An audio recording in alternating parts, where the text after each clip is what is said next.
Mr. President, why are you losing to Trump in the polls?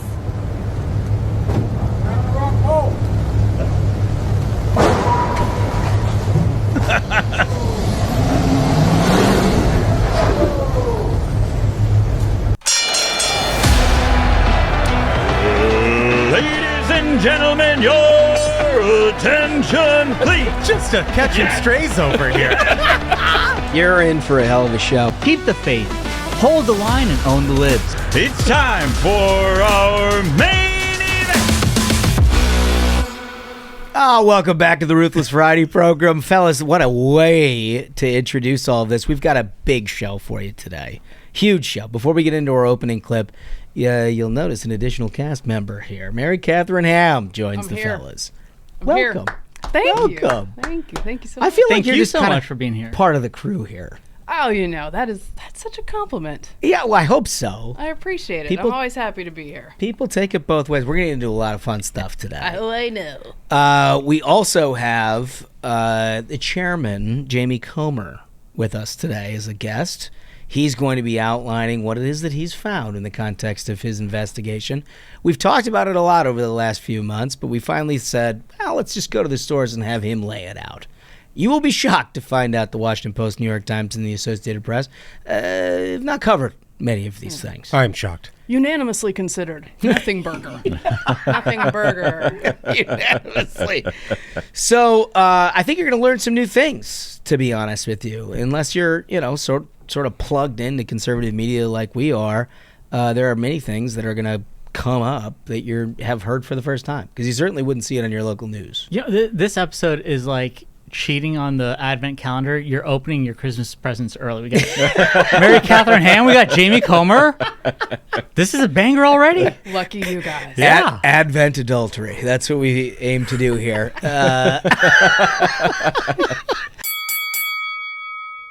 Millions of Americans earn and use credit card rewards.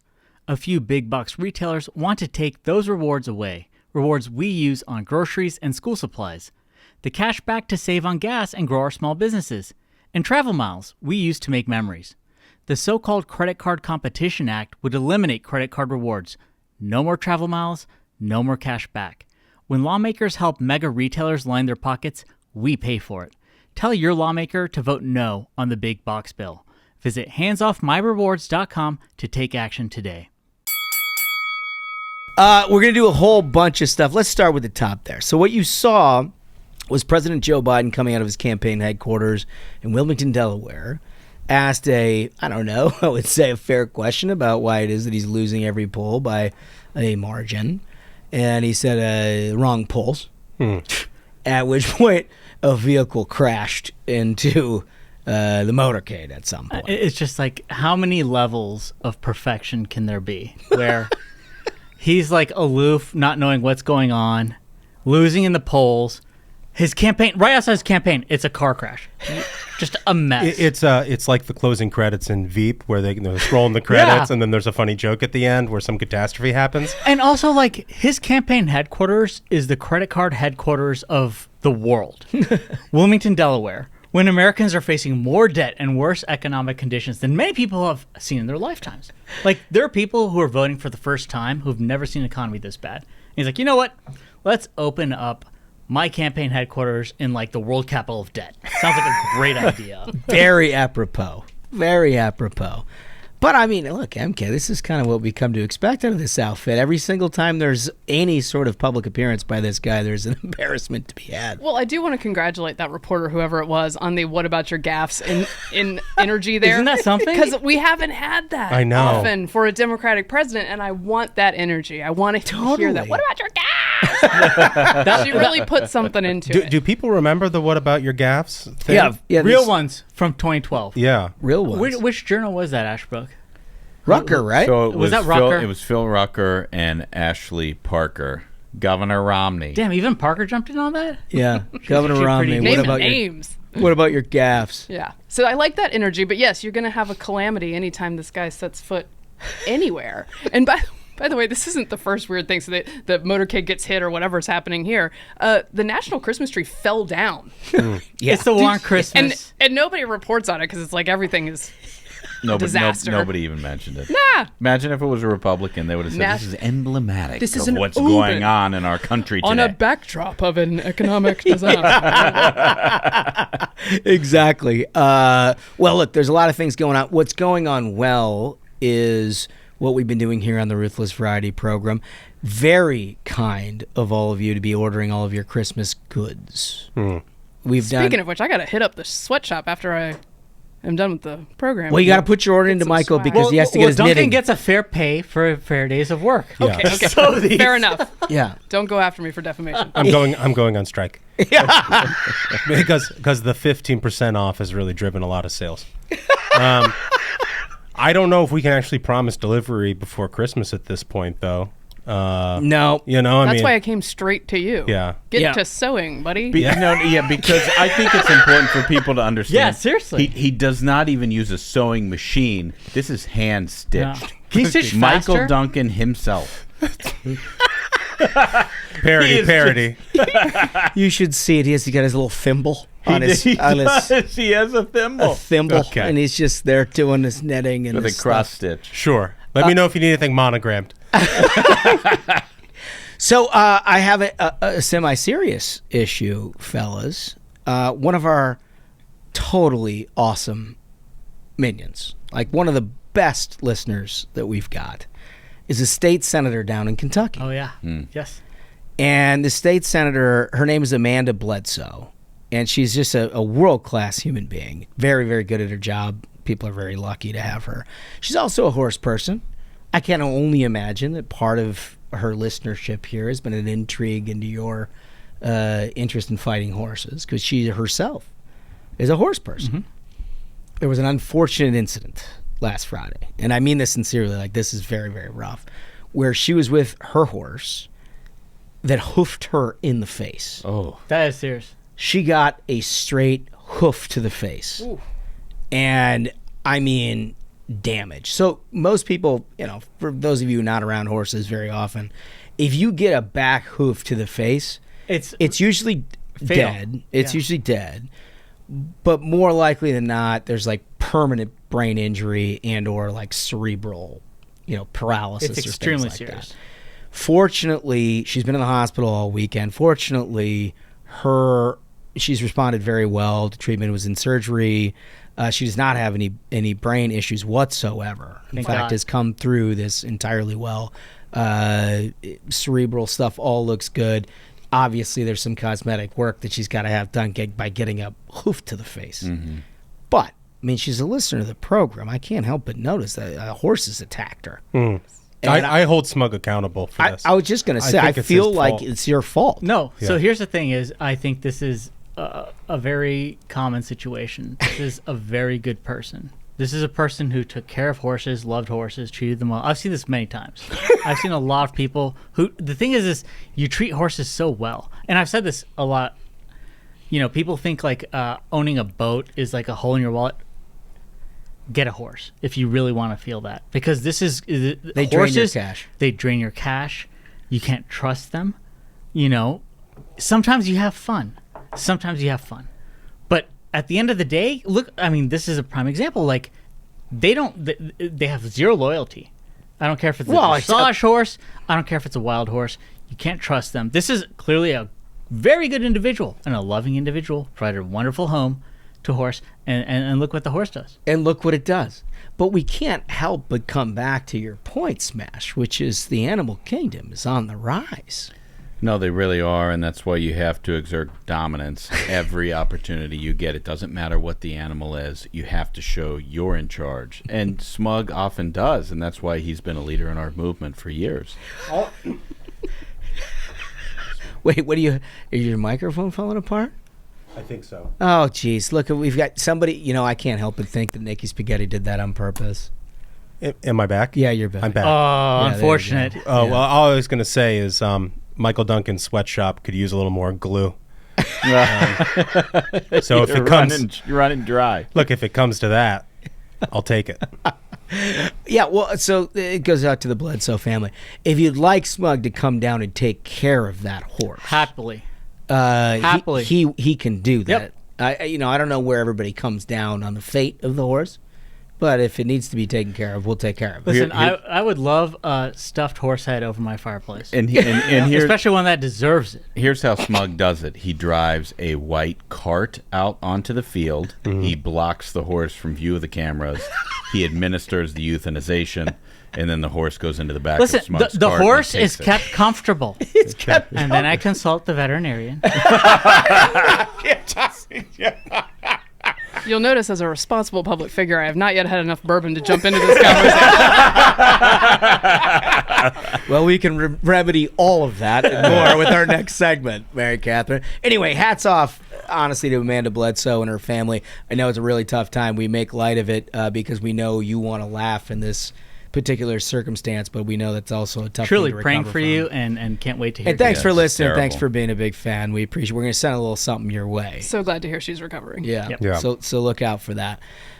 So listen, why don't you have another sip of bourbon? Yeah, okay. Because It's the good next bourbon. segment's going to require that, all of that, and a little bit more. It turns out, many of you are aware, and you've been waiting because I've been hearing from everyone. Oh, we're getting into this? This might be the most anticipated segment in Ruthless history. Yeah, the minions cry out.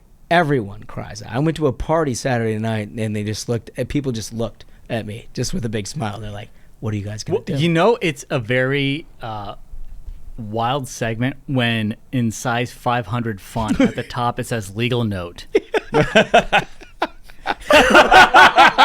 That's going to be a hell of a segment. The legal note, which I'm required to say by our lawyers here at the Ruthless Variety Program, it is very important not to say the things that have been independently verified. Have not through been objective- independently verified. Yeah, have not.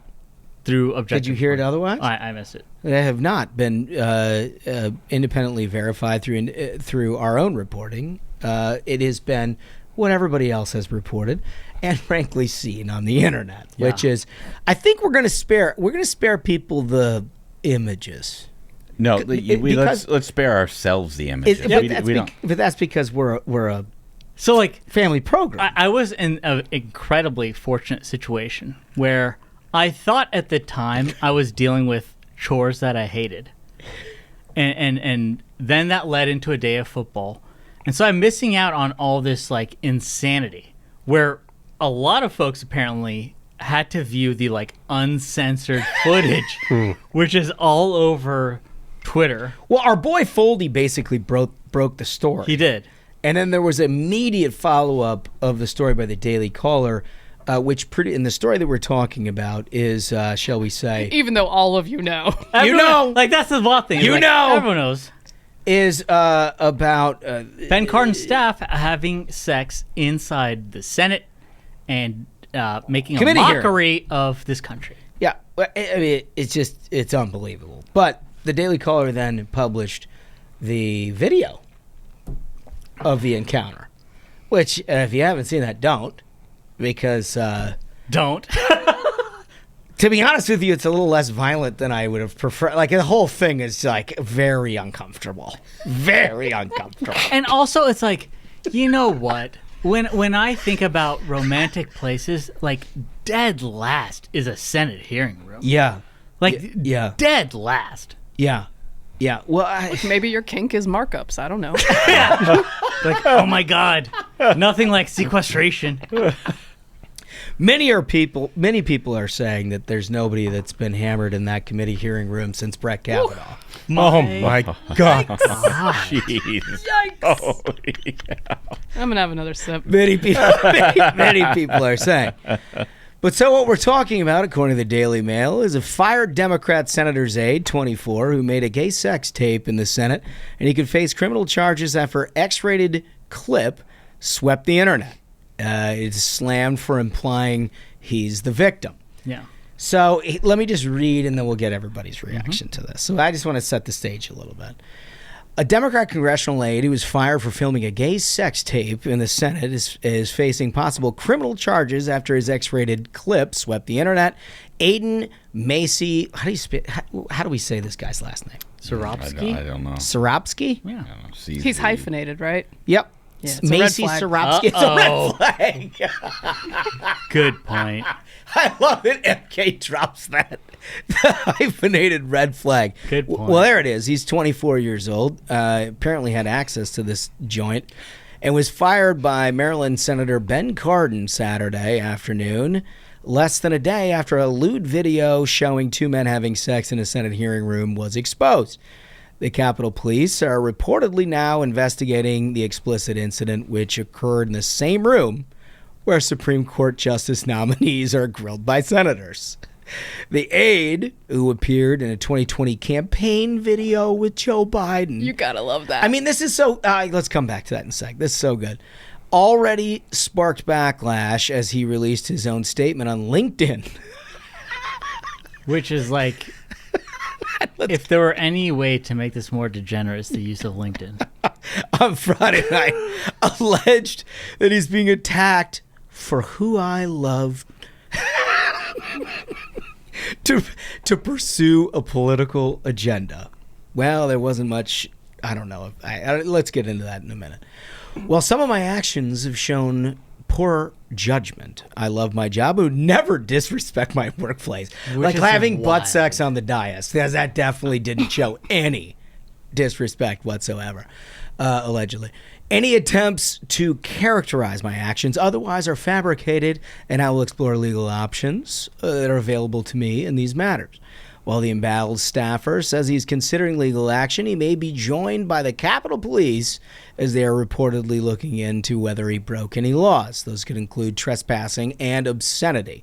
According to LinkedIn, this cat that we're talking about here, whose name's unpronounceable, has worked in Cardin's office since October of 2021 and previously worked as a field organizer in the Democratic Party in Virginia and is a climate researcher for charity Friends of the Earth. Oh my goodness. I mean, Where do you want to where do we start? Well, I mean, I got to start with the LinkedIn. Honestly, it was the thing that offended me the most about this. it's the worst social media. I mean, Smug referenced it earlier, but like, could you make it any more DC that like your statement on when you get caught allegedly, making a sex tape in a Senate committee hearing is a statement on LinkedIn? Like it's a bullet point in your resume.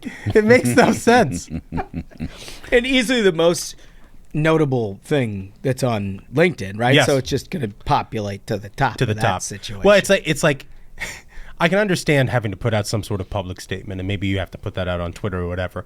Why would you want to bump that up with any professional contact you've made over however many years who maybe know you through an acquaintance? People who aren't even connected to Washington, D.C. You're just like bumping it up for all of them. like, hey, by the way, Hey. did you link to the video or anything? No, he did not. It was But he just the put that. statement. He put it online. the guy, he did. No, I'm saying in the LinkedIn. In the stuff. LinkedIn Yeah. statement, yeah. I'm No. surprised he didn't. But he's the one that put the stuff online. Correct? So this individual had another Twitter account where they were posting all this material out on. They had a Reddit account they were posting all this material out on. An Instagram account they're putting all this material out on. And by all this material, what are we talking about specifically here, Smug? I mean, very shocking, horrific, unfit for family.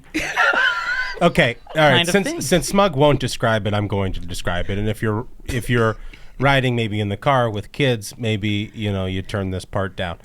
But what is happening in that video is a man is riding another man reverse cowboy. Are you? Oh my God! I guess you would call it reverse cowboy. Isn't that just dog? No, I think it was more of a reverse cowboy situation. Really? I don't know. I didn't watch it for more than a split Clearly, second. you did, amigo. I'm just the monkey side eye meme right now. I don't know. But Maybe you saw stuff I didn't. but You might have. But I mean, that's the sort of content. We're not saying. I'm saying it didn't leave a lot to the imagination. Right. Okay, it wasn't like This was so the video that was posted everywhere by this individual, and then got shared by multiple people, and eventually that's how it found its way to the Daily Caller. and It's there's because this person was like, I want to share this. and there was also a photo of him on all fours in these straps or something. I yes. don't know. Yeah. With his ass up in the air. Yeah, in a Capitol. Like on the table in the committee room. Yeah. And they had to like put like an emoji of the Capitol over his ass. Yeah. Because I imagine it was out there for the world to see. It was. On the dais. Yes. And like the ludicrousness of this statement, which is no one's attacking you for who you love. They're attacking you for where you loved. Yeah. That is an important part Yeah. of the story. And if this is not disrespect for his workplace, I am glad we will not live to see disrespect because he is now fired from this workplace. How could it be more disrespectful? Like, What is disrespect for the workplace? I mean, Disrespect for the workplace is when a Republican does something they're not supposed to do. Yes. I don't know it's if when you got- Brett Kavanaugh is nominated for the Supreme Court. I don't know That's if you- disrespect. Did you guys catch the media coverage of this? Because It's a huge part of the story. So I looked through the Washington Post the last few days. I looked at the front page every single day, Friday, Saturday, Sunday, and Monday. And I saw a story about some Republican chairman in Florida having a sex scandal. I saw no mention of this person in the United States Senate on the dais where so many people have been before and so many reporters have covered. The Washington Post, which is ostensibly the capital city's newspaper, didn't put any of this on the front page. and you know what? So I remember. You got to think if this were a Republican, it would have been. Oh my God! I remember Bold seeing font. on the evening news on ABC, CBS, and NBC, 6:30, Lauren Boebert got groped while watching Beetlejuice in a theater in she got Colorado. Groped? She got groped. It was, that Well, the it way- was it was a consensual. mutual Yeah. back and Is that- forth. is that She just the got way felt that up. you're- She got felt up. It felt like there was It went some- both ways. It was Yeah. back, but yeah, it was back and and forth. so that made the nightly news. It was a on national news story. ABC, CBS, and NBC. Yeah. Right. However, people having sex inside a Senate hearing room did not. Isn't that interesting? You know what, Ashbrook, I'm glad you brought this up because I have a present for you guys. Oh. And it's been sitting here like Chekhov's present. Oh God! Is it? Very, And very it good. Like Chekhov's gun, but a present. And it is themed for this story. Oh my No! god. Oh, no. Which I know is even scarier. That is kind and of. Wolf over here is trusting me and my media instincts. Immediately, the open line to the attorneys just popped. Let me open it up for you guys. We gotta be careful with it. What do we have here? Holy It will smokes. remain family friendly. Okay, but it looks very extravagant. It what is. do we have This is here? an advent. Well, I was here last Christmas and I brought you guys the brooch, so I had to That live up. Right. That's right. Uh-huh. This is an advent calendar. Oh, I love And it advent is- calendars. Can you read the top? A jolly journo holiday. This is all Ashbrook has ever wanted. And it comes with, no pun intended. it's a family Sorry, program. sorry. You just gave the disclaimer. With 25 excuses not to cover this story. Wow. So I tried to make all of them pretty good. Would you guys like me to pick No, one? let's get going. And yeah. pick a That's number. genius. 19. All right. Let's see what we got in 19. I hope I made all of them bangers, no pun intended. Wait, that's Michael Duncan's birthday. Yeah. Oh. Yeah, that's when this episode airs. All right. The only person this staffer hurt is himself. The victimless crime. I love it. Boy, I hope to God they bring a cleaning crew into that hearing room. So wait, hold on. So everything in here are excuses that people have made. Yes. And some of them are connected to actual other Democrat scandals, actually run by media outlets. So I tried to cite those. Can we for you. keep Great working idea. through Sure, some? sure. Pick another number. First. And, see what and we there's got. no cheating on advents. We don't go until the day you're supposed to open it. Yeah. This is a real classic. Republicans weaponized. And I actually saw that. I saw that. Let's keep going. Let's keep going sequentially. What This else is do we have? genius. Okay, December the 2nd. We got to work All right, our all way right. through. Now I put the good ones in the late ones, so you gotta Did you? gotta go. We might have to be doing the adultery. All right. covering this would further suffering of a marginalized group. Oh my God. No! You can't talk about it. The accuracy of this. This is the best This advent is calendar so of the good. season. I feel This like crushes all the rest. we need the hot fire, so I'm gonna need the 24th. Okay, Oh, let's see what's in wow. the 24th. I hope that I deliver here. Let's see what we got here. Oh, another classic. I apologize. There are several of these. Republicans pounce. Because you know they're going to use that several times. Old trusty. Let me see if. Let's keep going. Hold on, let me try. These 23. are- these Is are this gold. Is this the one? Yeah. Hold on. I want to read 23 for you guys. Klobuchar tweeted in support of Israel, so this is kind of just decolonization of that seat. Oh my God! It's a violent take. Just a violent take. So much. Oh my God! What a gift. I feel like we might have to do the whole show opening these things up. I want 3. What's 3? All right. Here we go. What do we have? Why don't we just name him the Lion of the Senate? Oh my God. I don't want to stop. Honestly, Ted Kennedy was probably worse. I don't want to stop. He probably did a lot worse. Well, the waitress sandwich, but at least it was off the ground. oh my God. It was, right? I mean, What it was, is this? I'm being dead serious. There's a lot of advent calendars in the game. This is the best one. and look at It's very stiff competition. look at how handcrafted the whole thing is. Oh, sure is. I did it up for you guys. Okay. Number 4 is so-and-so's career, hyphenates, career, and the crisis of digital privacy. I love that one because it reminds me of the Susanna Gibson Totally. thing from, 100%, man. from last week, where it's like anytime a Democrat really steps in it, it's actually the time we need to reevaluate whether stepping in it is a problem. Yeah, like we should not cover scandals if they involve a Democrat. Right. Like it's very clear this is a privacy thing. Well, our view has evolved on this, Smug. Yeah. Right. Well, also, as you remember with Tubin, it was like, and some of these are ripped from the headlines. With Tubin, it was, the boundaries, they have been blurred by the pandemic. And it said he worked for the Democrat Party in Virginia. Like, is this an institutional problem of when these people realize if you're involved in politics, you got to turn the camera off? Someone's got to tell them. The Susanna Gibson thing, which you guys covered last week, was the Politico headline. Susanna Gibson lost her election after online sex life was exposed, and now she's speaking out. Politico tried framing that as like this was a leak against this individual's consent when she is streaming it for money. Right. It And wasn't soliciting exposed. campaign donations. It wasn't exposed. She exposed herself. Yeah. So the NBC headline of this particular incident, Yep.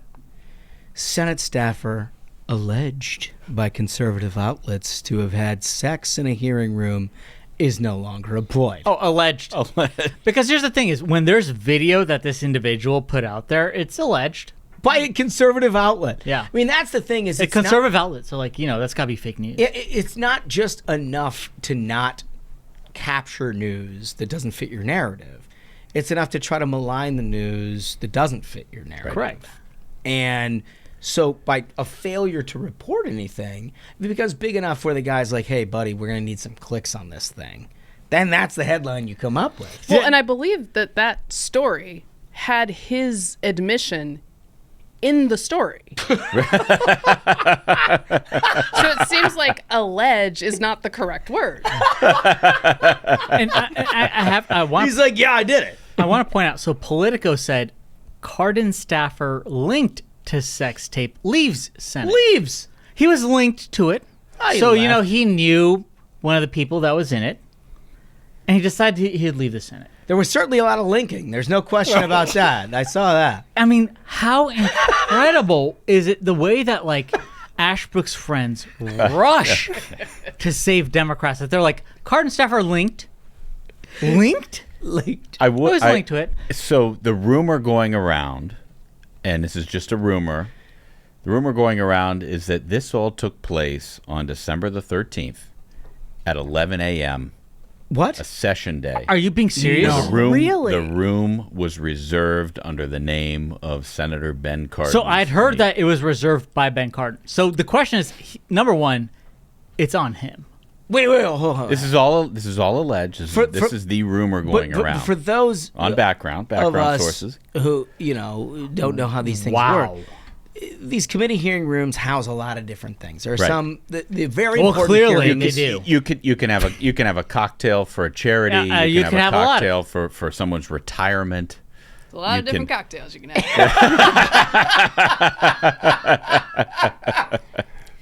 heavy cocktailing there in the on the 13th.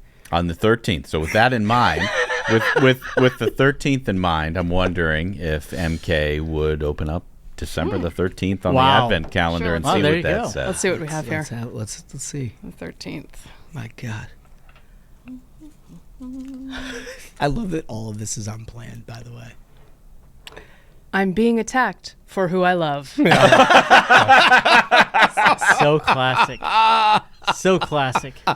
But it's just like a modern progressive, right? It's you enter into this pretty significant place of American history.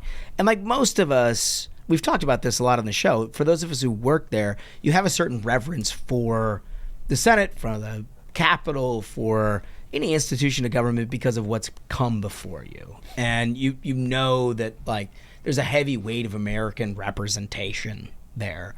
And you want to try to do the best job you can. And here's a dude who may or may not have reserved a room, who knows. But he decides to have sex over a dais of the same place where you confirm Supreme Court justices. Right. Film it and then put it online. Right. Can I point something out here? Is I think this makes such a mockery of the Senate as an institution. That you can even say, like, you think of the things that have come before. Well, I know what's come before in this Senate hearing room now. It's a joke. And like when Democrats talk about like, oh my gosh, we have to respect institutions, there have to be dire consequences for this. And here's the thing is, everyone loves the hilarious salaciousness of it. But I think this is the same thing as like the Hunter Biden thing of like, oh, everyone loves the salaciousness. He took photos with prostitutes. The real issue here is the mockery that he made of the White House. His father was a vice president and his family was selling that office for money, right? And you look at the mockery here. This senator, allegedly, and I've heard multiple different sources say that Ben Cardin reserved this space at that time, have turned a mockery of the Senate. It's a joke. That it matters so little to them, right? A place that Supreme Court justices are confirmed. It's a joke. Well, it's like, if this is the way he treats his office, how do you think he handles the constituent calls? Or like, how does he handle the casework? Do you think he's really on top of the casework? Like an OnlyFans. Yeah. Maybe deposit a token and get 2 responses. Clarify for me. Is this a norm that was tossed out? Is it were Exactly. norms They were tossed violated. aside here? I think Violated? Yeah. My norms. My Well, I norms. think that's worth a question. That's worth an in-depth discussion. Is this gentleman a pioneer? Bottom line, this is trash. No matter who it is, it's trash. Don't do this at work. And to borrow a phrase, this is the garbage culture. Yeah. And it's not in the Advent calendar because journos believe that that's a feature, not a bug. Yeah. But garbage culture. It is a garbage garbage. culture. So my take is this individual should face jail time. We've been told this is a sacred temple. This is an incredibly sacred temple. And to defile it is a horrific crime. It's treasonous. And you should probably put away for 20 years. And I don't think there is any way to defile this in such a way that it undermines it, where anytime there's a hearing in this room, everyone's going to laugh at everyone there. We're talking about Supreme Court justices. The bedrock of our Constitution working is the Supreme Court. And it will forever be a joke. Forever. I think... and Ben Cardin doesn't have to resign, let alone his staffer who he reserved the time for. Well, It's unbelievable. I don't think Ben I don't think Cardin he was went on down on with the. Ben Cardin should leave immediately. Immediately. This is unbelievable. So- Senate staff are now allowed to do this. Where do we hold the line? So He's gone. He should leave. The one thing we haven't talked about is the other gentleman who was in this video allegedly. Allegedly. I'm glad Right. we've gotten to it. Allegedly. Yeah.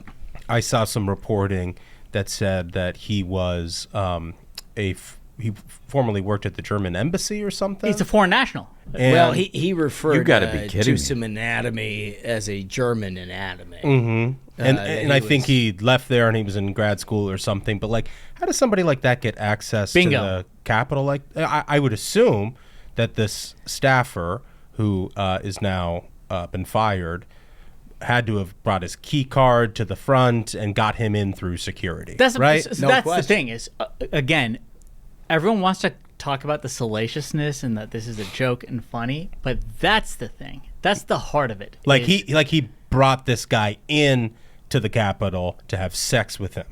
and he got think about past that. Capitol Police. I mean, we don't know that. All That- the alleged, cameras there. alleged. We will allegedly never see any of the camera footage. We will allegedly never hear from the Capitol Police. We'll Do you want to allegedly see the never- camera footage? No. of him walking? I in? saw 3 How did- seconds, and I don't want to see it. Now, How did he get Now- into the? How did he get into the building? Did some Capitol Police officer say, "You know what? Bring your buddy on in"? Because I've been told this is a sacred temple, and it's incredibly well regulated who's allowed in and who's not. and they just what do they just lock the door and they say now's the time on sprockets when we dance? I wonder. Like, here's the thing. take there is there. There's gotta be there's a way consequences not just for this individual and the other individual in the tape and the senator who let them in, but the Capitol Police who let them in. There should be a chain of responsibility because this whole story boils down to a lack of responsibility, and some folks are allowed to break the rules, and some folks aren't. Right. And who are those more specifically? Democrats are allowed to break the So rules. why is there not a call for accountability instead of being like, tee-hee, butt sex in the Senate? Because Democrats own the newspapers and they staff the newspapers. But I think They're it not also interested comes in down to facts. Republicans. Please refer Now's to time- the advent calendar. Yeah. Like, now's the time Let's to open hold them another to account. door. Let's open another door. What have we not done? Just we did anything. 13th last time, so Let's let's just do get 14th. let's get the one out See there. what this one says. Oh, when someone humiliates themselves, we should react with empathy and forgiveness, not mockery. I want to know. That's an actual tweet That's from what the they Tubin did. incident. That's what they did for Lauren Boebert. I want to know what the proposition was like here, right? Where it's like, hey, bud, I got an idea. Entschuldigung bitte. That's not bad German. I had no idea you had that. But like, it's like, so here's the deal. I work in this place. It's a big white. It's sort of a famous building. There's a committee hearing where you've seen it on TV. What I'm thinking of is some kind of a leather strap that I'd like to wear and get up on the dais, and then, well, I'd like you to come behind me. And, I mean, how do you do And that? I think you meant that in a literal sense. And somebody's like, well, No, I mean, I bet I'm game. decent idea. I bet I can guess what the conversation was like. Do you want to do something terrible that we will face no consequences for? And that's the life of a Democrat. Yeah, God. Until we hold these people accountable. Because God knows conservatives are being held accountable. Look, again, Lauren Boebert was groped Well, and recorded Not in groped. a theater. Not grope. Again, mutual Yeah, groping. yeah. There Felt was up. Just sort of facts first. Inside a Beetlejuice show in Colorado. And that got more coverage. It did. It did. Then It what did, happens 100%. inside the Capitol? I wonder, like, But is also there a any single- difference of when the Capitol, like, we have to cover wall to wall of, like, this is defiling it and, like, this is not defiling it? Yeah. It's interesting to me. Yeah, no, I mean, look, I think Nancy Mace's departure from her engagement got more Isn't that something? discussion Isn't that nuts? in today's newspapers than a BFing in the Senate Judiciary. And I think, like, hearing. the thing is the clarion call from conservatives should be, heads gotta roll. This is insanity. If anyone, like, if this is allowed to be like oh, well, they're fired, get the fuck out of here. Well, no, one of these, I wish I knew which one it was. I'm going to pretend like I'm opening it. Well, one of these is Cardin's office says no comment. Moving on. Please do not stand outside any elevators to stalk anyone to ask them about this incident. And That's incredible. They put out a statement saying that this is the last time we are going to discuss this. End And of journalists story. are like, the compliant oh, yeah, press okay. corps. Right. They're like, oh, you know what? They've got a good point. This has been covered. This has been written. Let's move on to the next thing. What's the Republican doing? Yeah. That's embarrassing. Monteraju is not outside the elevator asking every elected Democrat their thoughts on this. About the BFing. But he'll be there being like, oh my God, did you see Lauren Boebert? What the hell's your take on this? I'm standing outside an elevator asking every member of that party their take on this. You'll never get that. No, I think you're right. Look, that is exactly right. I will also say an additional piece of comedy to this is having been in a chiefs of staff role. You know who's the chief of the staff Senate now? The other guy in the video. That's the thing, is they've made a mockery of the Senate. Okay. You've made your point. Until they're held accountable. He's the new chief of staff. But he's the chief. Yeah. It's a joke. Our fucking Senate's a joke. This also is designed to boomerang on anyone who discusses it, so they can say, oh, one of these also is this is actually about our prudish concern with public sex. Puritanical culture. We're the problematic ones. We're the It's problem. no, we're not. No. We're not. No, we're down with a lot. That's just not it. Yeah. But I would love a camera on the wall of the person who rolled into Chuck Schumer's office on this one. Be like, hey, so here's the deal. Hey, we got a little bit of a problem in the Judiciary Committee. Turns out, you got two staffers BFing on camera. It's now public. What do you want to do about this? But I think that goes to the heart of it, is because Imagine of all the things that cross your desk. I think that gets to the heart of it is because Schumer doesn't have to say anything, and he hasn't.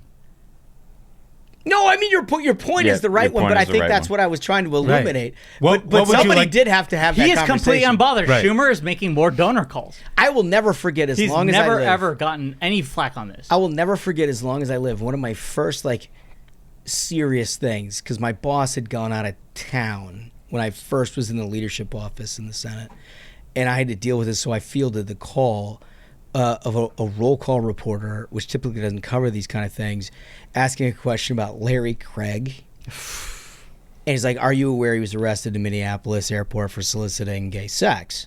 And I'm like, what? I was like 27. This is a guy who's been in the Senate forever. He's the chairman of committees, whatever.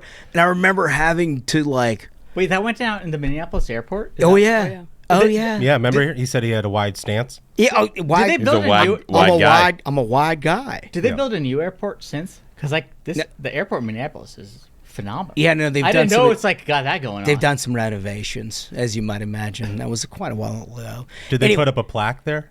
There should be. Stall? There should be some kind of a commemoration. Just saying. But I do remember thinking in my head after I hung up the phone, I'm like, I'd worked in this office for all of 8 months. And I remember thinking to myself, how am I going to describe what I just heard on this phone to Mitch McConnell? And there's comedy in that.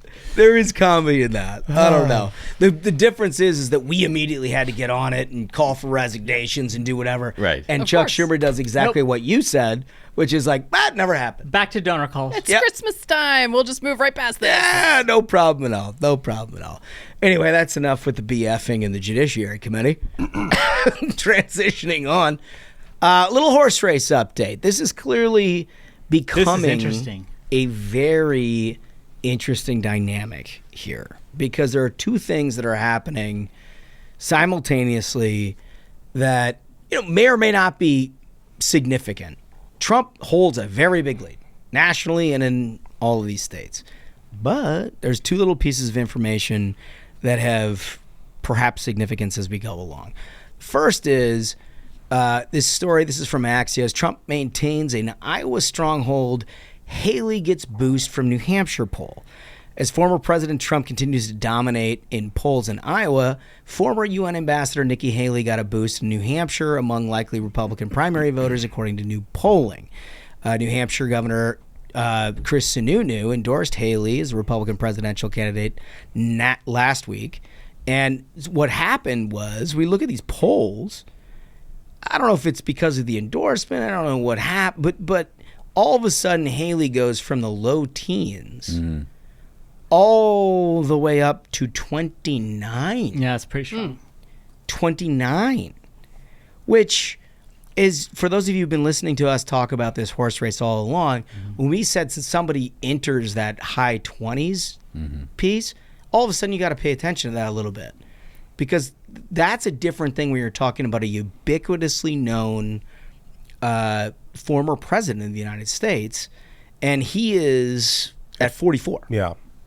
So you're talking about a fifth, Also, looking at that little Can we get that graphic back up? Looking at that graphic, there's somebody with 10% who doesn't have a shot in any other state, where if he dropped out, That's the that thing. would make it a little more interesting. I mean, I think that's the big takeaway here is, if you think about this as like game theory. With respect, sir, he's going to come after me.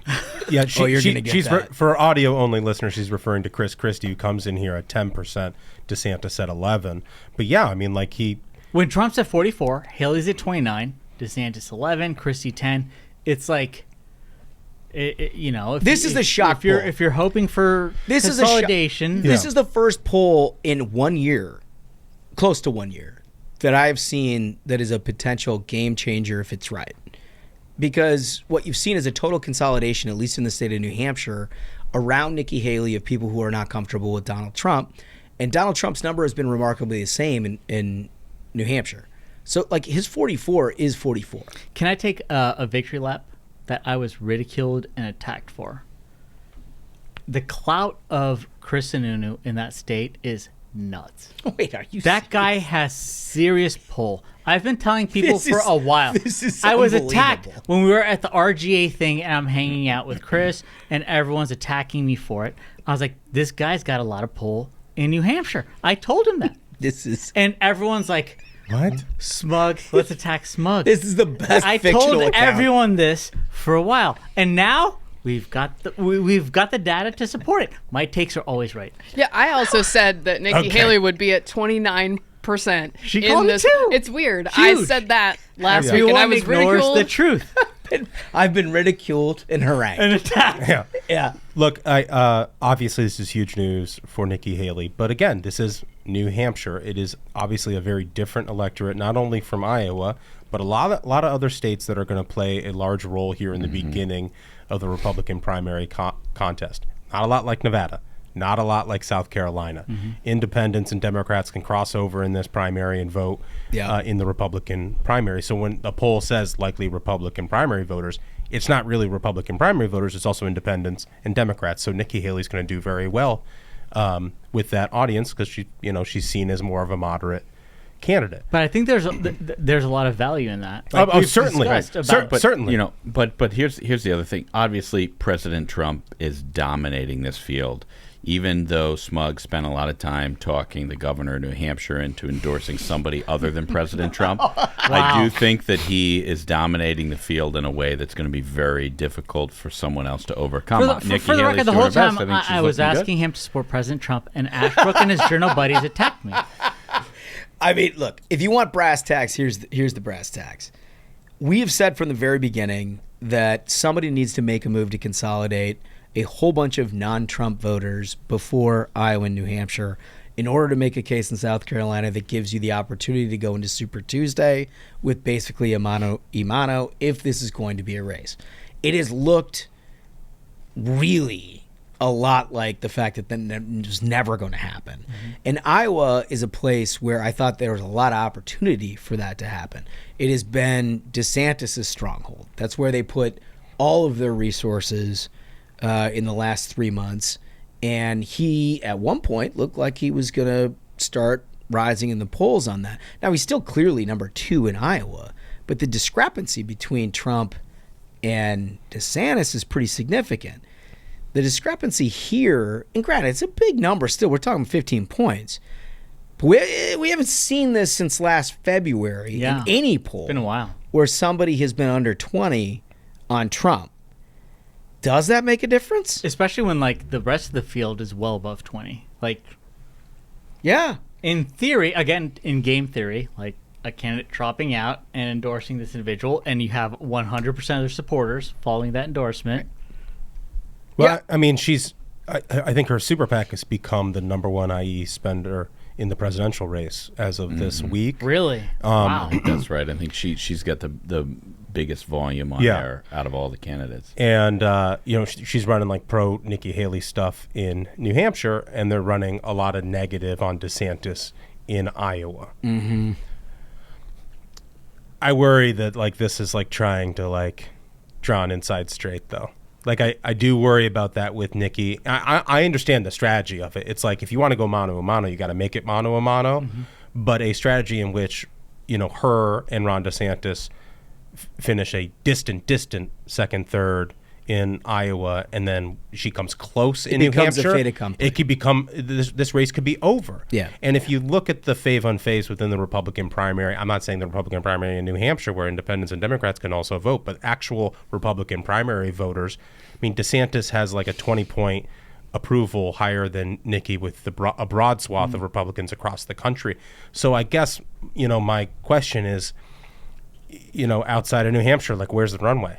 If it's Nikki and Trump. Well, she goes 1v1. home. She goes home to South Carolina. And Right, but she's trailing him more significantly in South Carolina than she is in New Hampshire. I think the issue, if you're in Haley camp, is you're planning for a third in Iowa. If you can get a second that people actually didn't think was possible in New Hampshire, and I'm not talking about just finishing second, I'm talking about like within close proximity, that you can take the air out of DeSantis's balloon. The problem is also in a lot of these polls, it is also reflected that DeSantis's supporters' second choice is Donald Trump.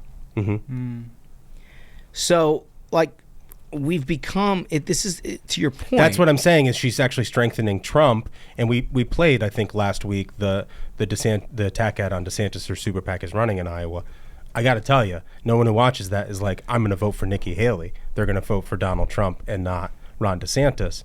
And it's like, Yeah, the diet Donald Trump. yeah, Exactly. this is actual three-dimensional chess, and you have to think about it that way. Is like when you're attacking somebody, what is the likelihood that if they lose, they shed support, it actually comes to you? Yeah. But I get the theory of it. It's like if you want to make it mano a mano, make it mano a mano. It's just How much is I don't know. how much is serious? Like if we get a third in Iowa, second in New Hampshire, second in South Carolina, that then you make the case to donors of being like, hey, clearly I'm the individual for the head-to-head. Yeah, I mean, You make that case to donors because like 322, a lot of these donors are very number-focused individuals. but there's also a huge number of people. Look, nationally speaking, this has become tougher and tougher. If you look at the national polls, they say that Trump has moved beyond 50, kind of in the high 50s, which would probably foreclose anybody in a mono race. Yeah. I mean, we're dealing with a binary choice of which the majority of voters have moved the other way. But in some of these early states, if you can get to a mono and get into Super Tuesday, you can understand how you could put in a serious run here. And it's not like anybody is when you're dealing with 30-point deficits, there's nobody that was like, well, if we tweak a thing here, tweak a thing there, I'm winning this thing. It's like you have to have everything move your way. And that's basically what they're doing. I think that's what Ron DeSantis is doing too. That's why he's pushing as hard as he can in Iowa. But he needs it right now more than she does if this is her number. MK, what's your take here?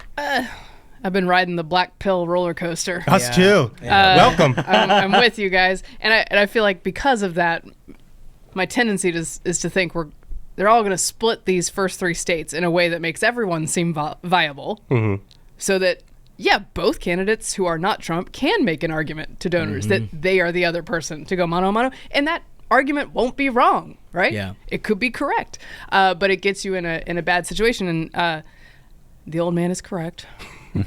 That people are not really reckoning with what 2024 looks like legally for Donald Trump. Yeah. And I think that is a real thing, and people aren't going to take it from me because I've always been Trump skeptical.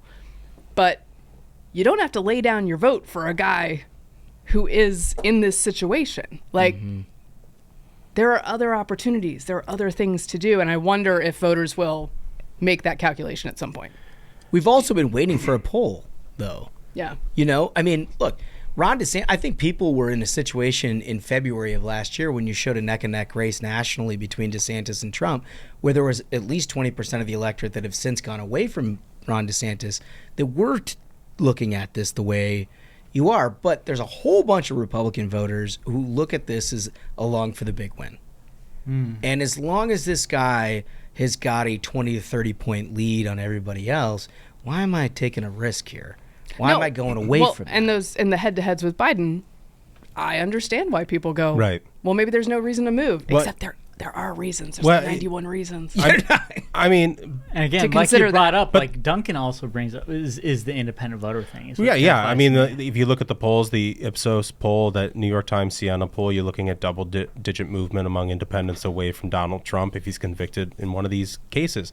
But, like, that's not – it hasn't been litigated correctly by the other candidates in the field, whether it's Nikki Haley or Ron DeSantis. So, I mean, they're to blame for that. Yeah, Donald they're gonna Trump has answer not that. debated, so this hasn't been litigated in front of the Republican voters who deserve to have this be part of the discussion. And a lot of people in conservative media have just put on blinders and pretend like this isn't going to happen because they don't like telling people things they don't like to hear.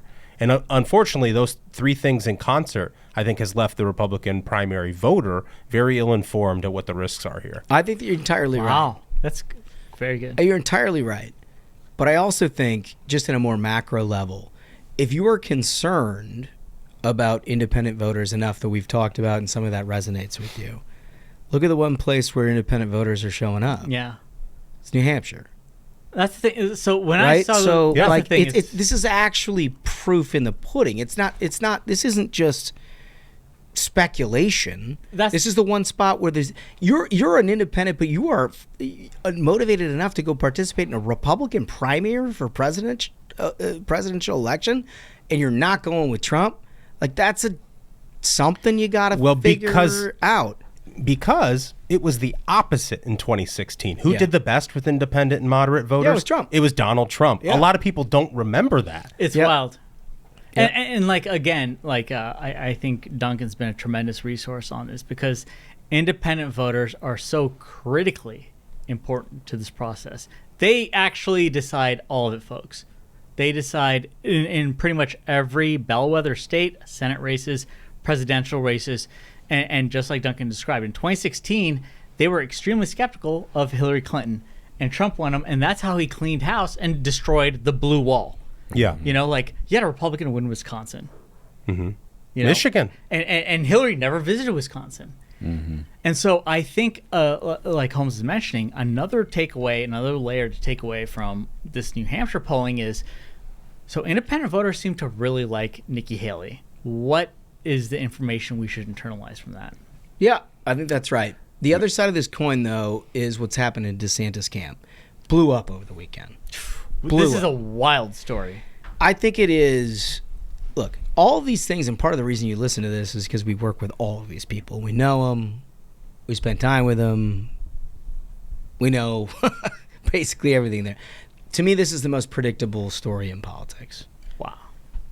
Which is the chief strategist for pro-DeSantis Super PAC resigns in latest high-profile departure.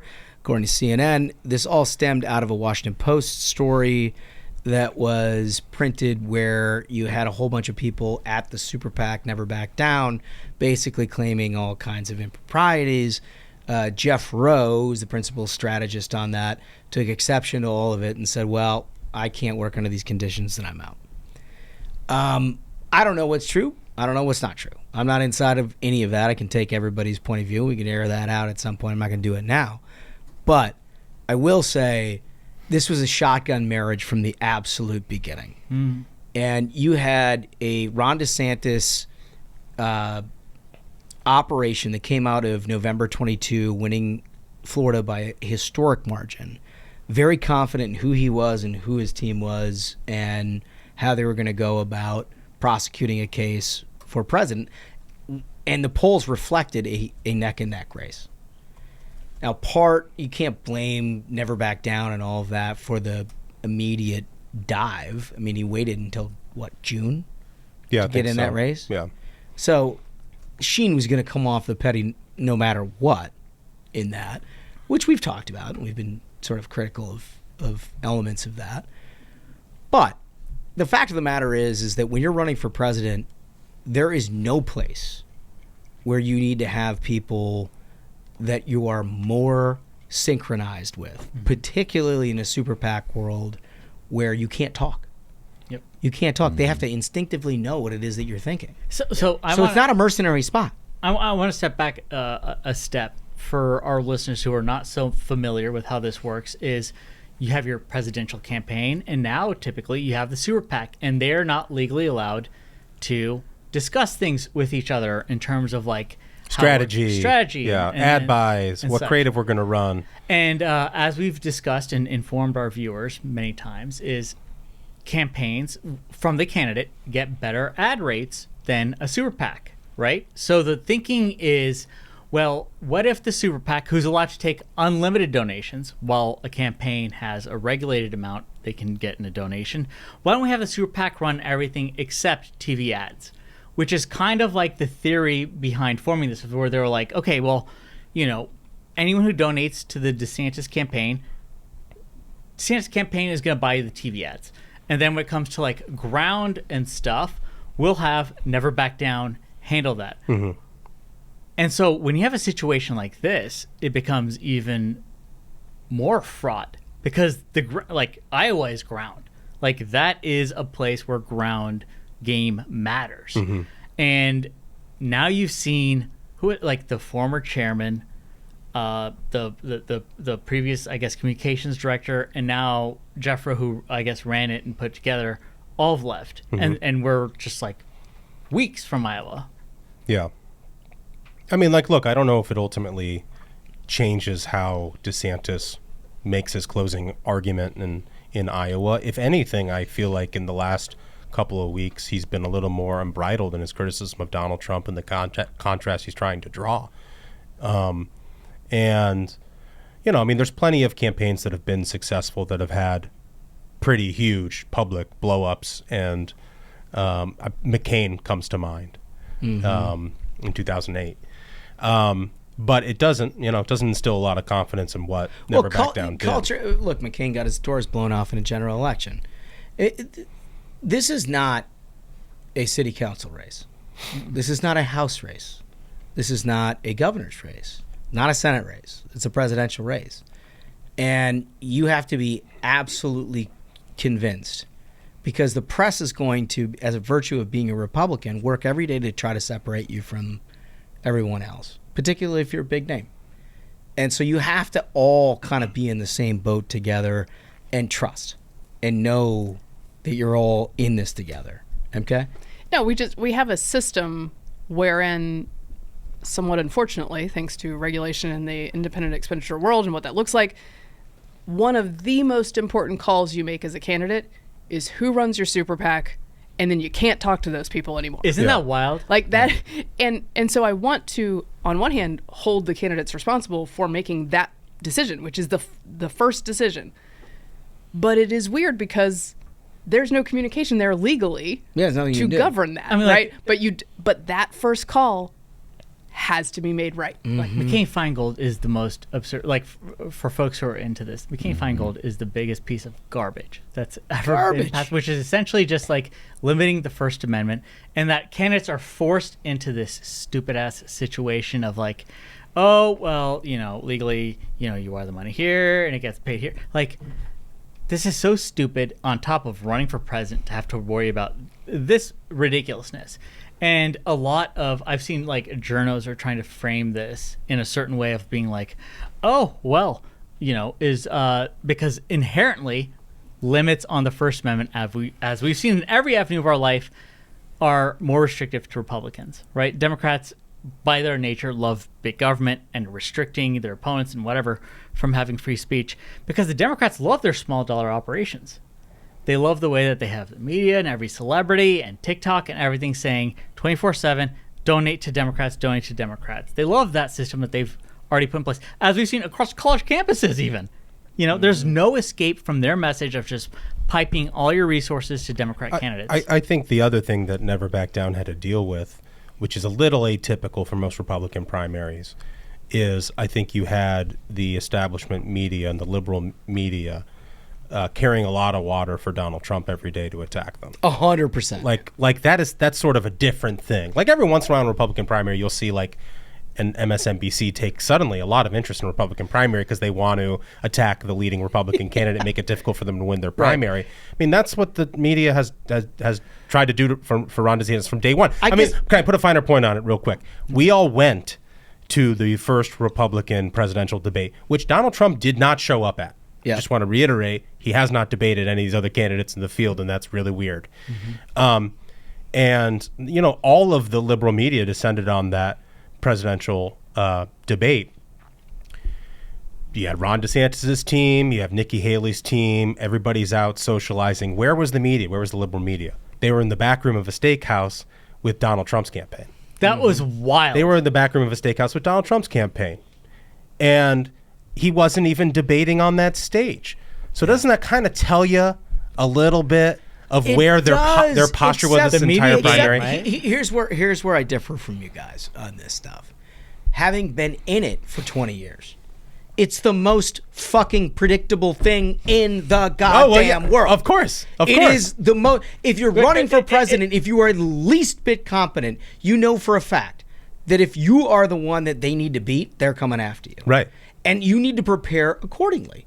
The idea that you're going to get a break in the mainstream media, I mean, Jesus, we're talking about a guy butt-fucking a guy in the Senate, and they're not even covering it. Right. Allegedly, they're covering it. You know, a staffer may have departed on his own terms. Yeah. I mean, that's who they are. Right. But you as a Republican spend time. Ashbrook knows this better than anybody. You spend time preparing for that. It's like the Serenity Prayer. You can only control what you can control. You can control what you can control. And what they should have known from the very beginning is that they were going to be optically and physically impaired from trying to get their story out. Right. Mm-hmm. That they had to deal with this larger, I don't know, electorate that was open to them in February. Right. That they closed off in the 3 months because they were going to try to get a 6% sliver out of the Donald Trump movement rather than trying to recapture the entirety of the not Trump vote, which is still 50%, by the way. Right. Because the decision makers in mainstream media are partisan Democrats. Their objective is to remove the most threatening Republican from their vantage point that they can. And for a long time, that's Ron DeSantis. If somehow Nikki Haley wins the nomination, it's Nikki Haley. She's going to be painted as the most fascist person since Benito Mussolini. If it's Donald Trump, they're going to say, oh, well, the guy belongs in jail. Donald Trump's the worst person ever. The mainstream media is run and managed by partisan Democrats. And you have to remember that every time you turn on every single broadcast network, every time you turn on or you open up any mainstream newspaper, you have to remember where they're coming from, because if you don't have an understanding of why it is that they're writing what they're writing. Yeah. Why it is that they're protecting Joe Biden because they think Joe Biden's their best chance to beat Democrats. Why is it that they're attacking Joe Biden all of a sudden today? Like if at some point maybe they start attacking Joe Biden. At some point, maybe Hunter Biden's indiscretions become newsworthy. Yep. Well, they only become newsworthy, and we've talked about this on the show extensively. It's only newsworthy to attack a Democrat if it benefits another Democrat. If they start attacking Joe Biden and Hunter Biden, you know they're laying the groundwork. But this is what I'm prepared for. I appreciate the official frontal journos being critical of the journos. What I want to get a little more granular, because I think this is a really good point. It's like almost, as a guide, they say the most important decision you make in your life is who you're going to marry. I guess as a presidential candidate now, you've got two decisions: who you're going to marry and who's going to run your super PAC, right? Yeah. And a lot of this Washington Post story centered around Jeff Rowe, who has been an ultra successful Republican operative and who was put in charge of MBD. And a lot of the story from the Washington Post is trying to be like, oh, it's because of him that this happened, and he put out his tweet, and then the Trump campaign is dunking. Like, there were Washington Post articles that I got a notification. I think it was the Washington Post or the New York Times that said Trump operatives dunk on Jeff Rose's tweet. I was like, yeah, it's become dunking on tweets is now a like push notification. It's because this is not a push notification. Yeah, Right, that's it's such a great The real point. news is right here. Well, it's such a great point. But because don't you just sort of illustrate my earlier point there is that the media has taken particular enjoyment out of dissecting everything in the DeSantis orbit, and particular members of this Never Back Down super PAC, and they're to the point that they're sending you a push notification about it said dunking on Trump's- tweets. I was like, wait a minute, this is like from a I'm just real saying- I'm just saying- publication. This is, I guess, dude, here's my frustration. Yes, all that is true. And it's ridiculous. And it's absurd that that's the world we live in. It's the world we live in. right. And having dealt with and been a part of Republican leadership for some 20 years, I can tell you, you're never going to get the benefit of the doubt on anything. I mean, look, I spent 2 years under a microscope of people examining my life, examining everything that it is that I had to say, dissecting who I am, like filing frivolous ethics complaints against me, doing this, that, and the other thing. It's the price you pay for being in the arena. And for that, I think we do owe some appreciation. Because I think guys like Jeff are people who are willing to do that. But if to not anticipate it and to not understand that this is the way it's going to work is another thing. Like, it just is what it is. It's hard. Look, it was hard for me to deal. I was a young chief of staff when I was dealing with all that shit. It was very difficult, and I had a lot of tough days. Like, you've dealing got a lot with more that. serenity looking back than like the bullshit of like this at the time. Yeah, and I wasn't running for president. But that is the way that it works. So you either deal with the world as it fucking works, or you deal with a fantasy and complain about it. Yeah. And there is too much about the conservative movement right now that does the latter rather than the former, where they deal with all the things that they'd like to have happen, but are unwilling or uninterested in actually doing the things that it takes to make it I happen. love that. That's great. That's it right there. And I am that's where this thing sort of burns me. And look, I don't disagree with the thing that you're saying. All I wanted to do was give them a little benefit. Like, of the why would you doubt disagree on with that, here Duncan? Like, that's a good point. Because what we've seen this cycle with when it comes to the stories on Never Back Down and DeSantis have been fucking unreal. We've been talking about It's been terrible. whether he wears lifts in his boots, and I Yeah. don't think we've seen anything to that level before. What about your lifts? Yeah, but I don't disagree with anything that you're saying. What I do disagree with, and have been disagreeing with for months now, is the strategy of Never Back Yeah. Down quite publicly, And I and took think a that's- rash of shit for it. But The DeSantis people have owned you online a lot. who's been proven right over time? Yeah. Me. So if everybody wants to get in line on the internet and apologize to me, I will readily take your apology. No, I think that's everyone it. should I keep can dunking feel the on line Duncan. forming. It's forming as we speak. At Michael Duncan on Twitter, everyone should just say horrible things. Oh no, they have pitchforks and I torches. think here's the funny thing about the Ruthless Variety program, and I know you appreciate this, is we have these discussions, and you've been a part of a lot of them, where they're a bit controversial at the time because nobody wants to read that last page of the book. But we're going to tell you what it is that it says. And I don't know that there's a whole lot of them that hasn't looked a lot like what it is that we've described. And this is one of them. It is. One other This thing. is one of one them. other, Why one- are you booing? Why are you booing me? I'm telling the truth. One other thing you said, though, which I think is 100% true, is that there's too many people in the conservative movement that love to complain and bitch rather than fix the actual problems. That isn't something unique to Ron DeSantis. Donald Trump's campaign is centered around his complaint about his last election, and all of his supporters on the internet have the exact same problem of complaining about things and how they're rigged and how we can't actually fix it. Like, I don't care what happens in this primary, but when it ends, we got to cut that shit out and try to figure out how we actually win something for a change. Well, and this is speaking of dealing with the world as it is. Can I black pill us just for Yeah. I'd a love moment to. more? Yes. Which is, what is the scenario where someone say, does beat Trump mano a mano, fair and square, and the rest of that Republican campaign is allowed to look like a normal Republican campaign without incoming from him the whole time. Yeah. You mean that like that's inevitable? Yeah. Yeah, like Yeah. you'd think he wouldn't go quietly into that sweet Oh, night. Yeah. no. No, He wouldn't endorse in the instance where someone else won a nomination. You don't think Trump would be like, you know what? He'll My endorse full- RFK Jr. Full support. I mean, it's a decent point. it's a good point. I'm just laying out scenarios. No, Right. it's a very good. We've talked about this in some detail about what does that look like in a situation where he's not the nominee for any circumstance, and whether you would have a united Republican Party going forward.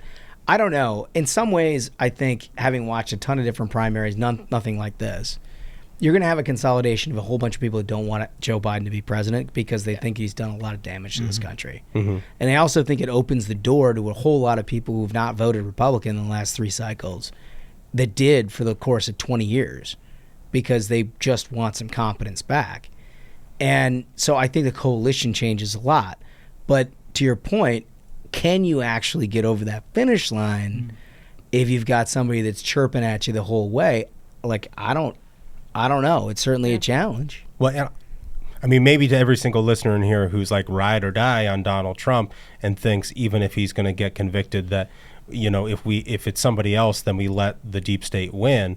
Think about like you're willing to go ride or die to the bitter end with this guy who, if he didn't get the nomination, would be fine blowing it all up. Yeah. Think about that. I mean, it's the Because one. I mean, one of the criticisms of Donald Trump for a long time is that loyalty is a one-way street. Yeah. You know, so reading all this Washington Post story, seeing these tweets, because the tweets have been gone back and forth between like never back down, the Trump campaign, everyone's dunking on everyone, the New York Times is reporting on it. Jeff Rowe, if you're listening, come on the show. I'd love to hear this story because our listeners, you know, there's a lot to glean from someone who is, like you said, in the arena. I want to hear from someone like, And we he work worked with Ted them. Cruz. Like, this is the guy who But worked to get Ted Cruz. Like, here's the he thing: knows what he's talking about. none of these people are strangers. Like, we worked with Jeff last cycle. Come right? on in. My criticisms Come on in. of Jeff, to the context that anybody can take it as a criticism for what we're talking about right now, is in the context of the strategy that was deployed by Never Back Down.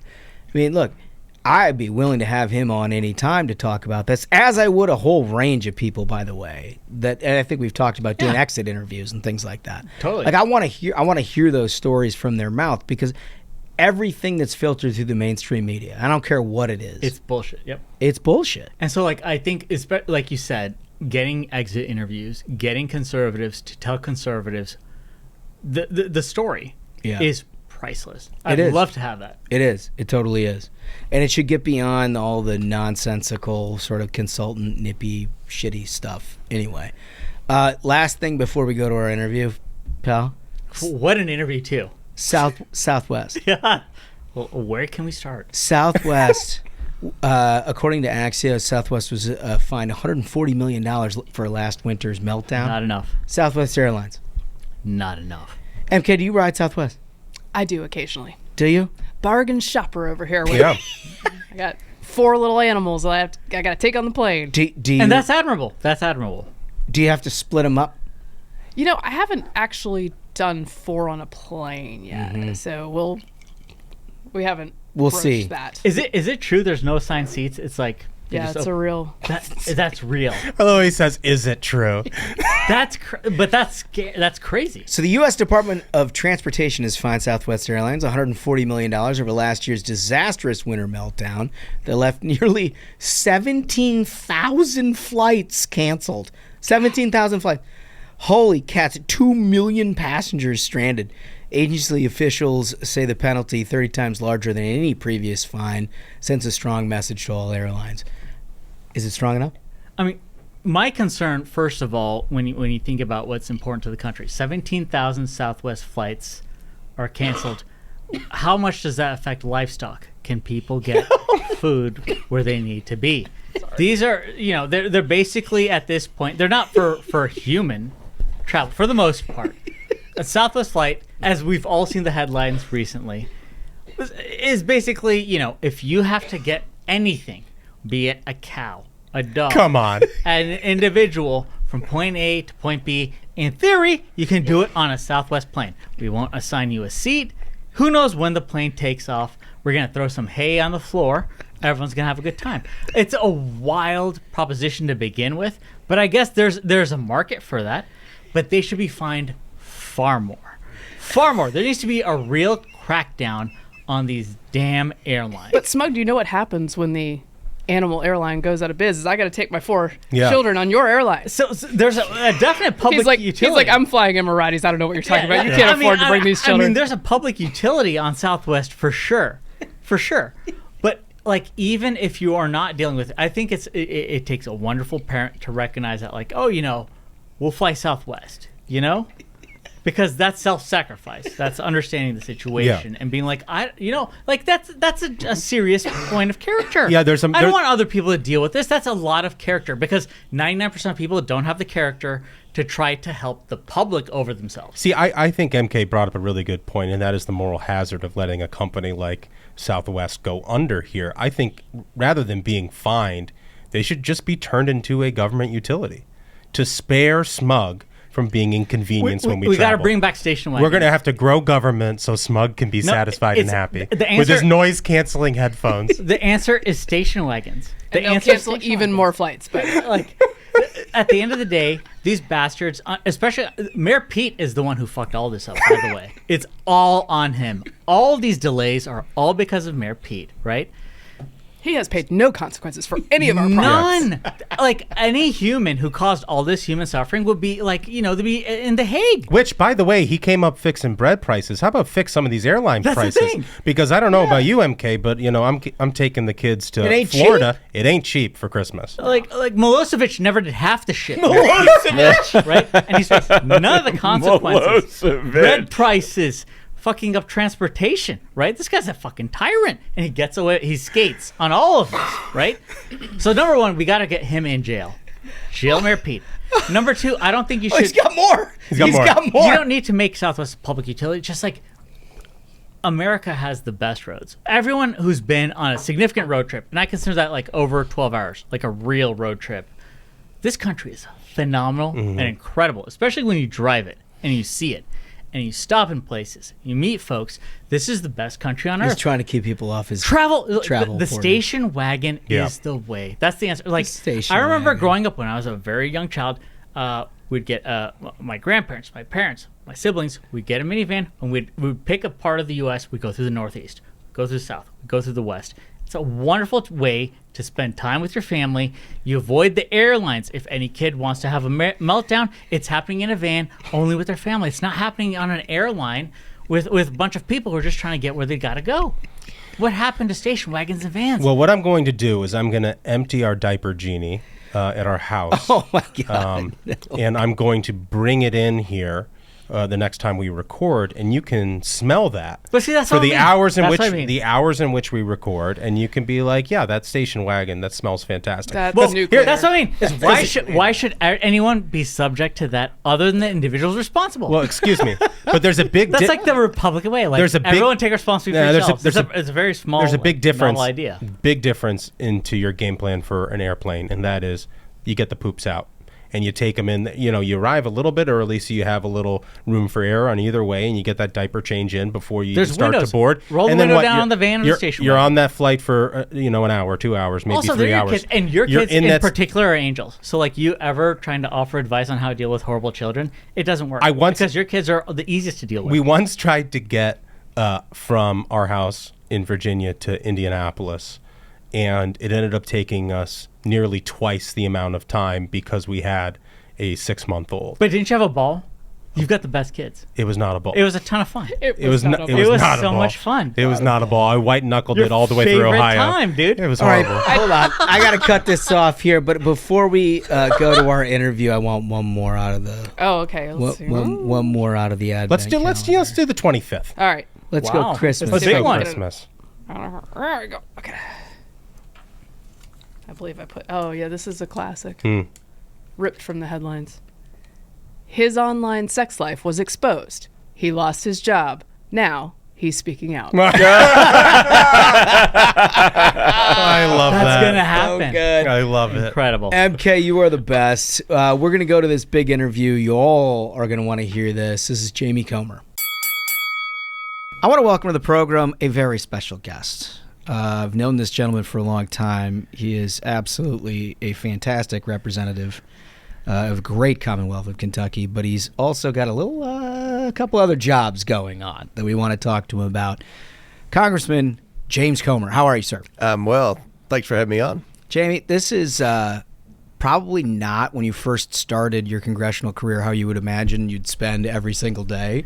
But it turns out you're sort of a newsmaker these days. Yeah, the joys and discomforts of being on the front lines of a very credible investigation that poll after poll shows 70% of Americans believe that something bad happened between Joe Biden and his family, but they want to know the truth. They want to know answers, and the media hasn't been doing their job. Right. The government agencies weren't doing their job, so we decided to do the investigative work, and I think we've uncovered a lot. But with that's come a lot of arrows and bullets my way. It turns out. Yeah, so for those of you who don't follow this on a day-to-day basis like we do, Jamie Comer's the guy, he's the reason why you know about any of this stuff. That's right. Because as you recall, the Biden campaign and Joe Biden himself started out by telling all of us in the 2020 election that he'd never had any conversations with his son Hunter about a single business dealing ever. And it turns out there was a lack of curiosity in the media. Didn't so much as prompt a secondary question. It's unbelievable, the negligence of the mainstream media. I mean, you look at the political scandals of the past, when you had, let's take Watergate or whatever, you didn't learn anything that Nixon did wrong really through the Watergate committee. You learned it because of investigative reporting. Yeah. And then the Watergate committee, they would ask about what they read in the Washington Post or whatever.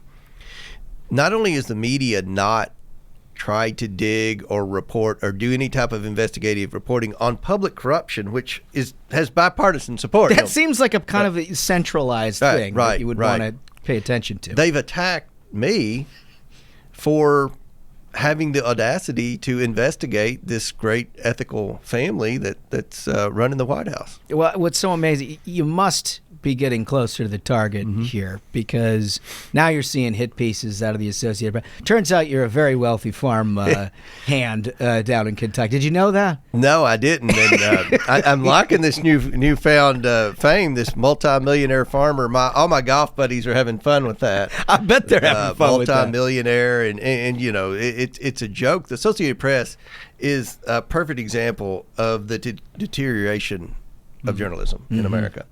And I used to say when I left Kentucky to come to Washington that the one credible news source in America was the AP.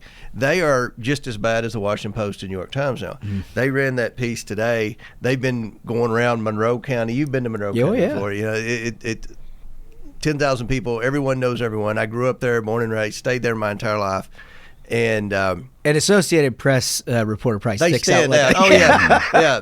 My chief of staff, Caroline's here. They would as soon as he parked his car, people started sending pictures. I bet he's here looking for stuff on Comer. I'm the biggest tourist attraction in Monroe County. All the opposition research. You know, Joe Biden has a war room with 12 paid government employees. So that's where your tax dollars are going, to pay Joe Biden's war room to defend the honor of Hunter Biden and the Biden family.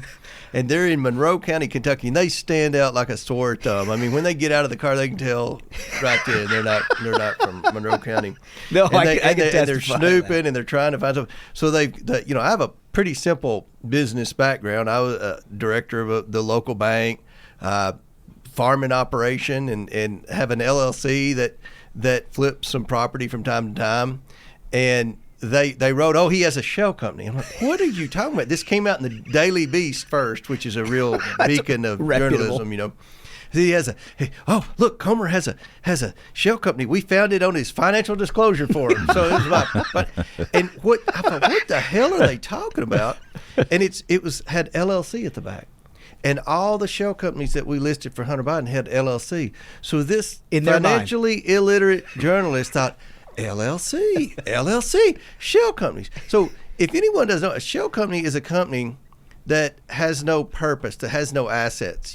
What the Bidens had were companies set up to do nothing, but they were pass-throughs and they were laundering money. That's what the bank suspicious activity report said. The U.S. Treasury They don't have any themselves says it. assets. They don't have any assets.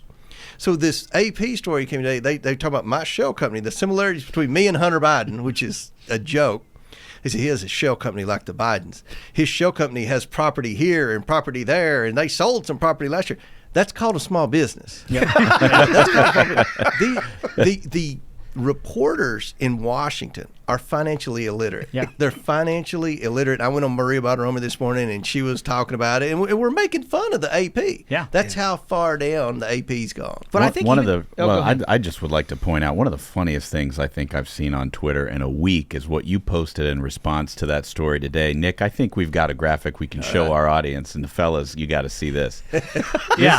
This just shows you, it's a visual depiction of the difference between the business models. And I want to point out, that's not mud. That's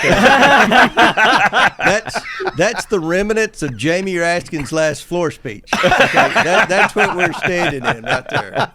And I was outraged when I saw this story because, like you said, this is just, it's pathetic and sad of what's become of journalism, where you can have a farm LLC and they're calling it a shell company to try to cover up for someone who obviously is trading on his family name. Assets are being moved through countries like Ukraine, China. This is unbelievable that they would try to, because corruption is a public matter. Absolutely. That they would try to cover for corruption which affects every American by comparing it to a farm. Yeah. And you know, the banks pick up on whether or not something's a shell company. Yeah. And there's a thing called a suspicious activity report. I was first started talking about this back in March. If you look at the Biden suspicious activity reports, they all are similar. They talk about shell companies. They say they have an investment company with no investments, businesses with no known purpose. They're laundering money between accounts. And that's ironically what that 1023 form that Senator Grassley discovered said. They were the investigators would never find this bribe because of the way the number of accounts they used and the way they set it up. So, you know, if you've got a shell company, you'll get in trouble because the banks will figure it out. Obviously, if you have a company that has assets and has a purpose, then it's not a shell company. And what an LLC is a limited liability company. I set up an LLC because my accountant and lawyer said you need to have one, because one of the things my LLC does is we lease out all this farmland that I have, 1,600 acres of farmland in Kentucky and Tennessee. They ain't found the Tennessee land yet because they're not that good at digging. During deer season, which was just a few weeks ago, I'm speaking redneck, John. Yeah, no, but listen. I probably had 75 men in tree stands, 10 feet off the ground. They crawl up in those tree stands in pitch dark. I've never met these guys. If they fall out of those tree stands, they're going to sue me. Yeah. So we have an LLC, a limited liability company. That's what an LLC is. These reporters have no clue.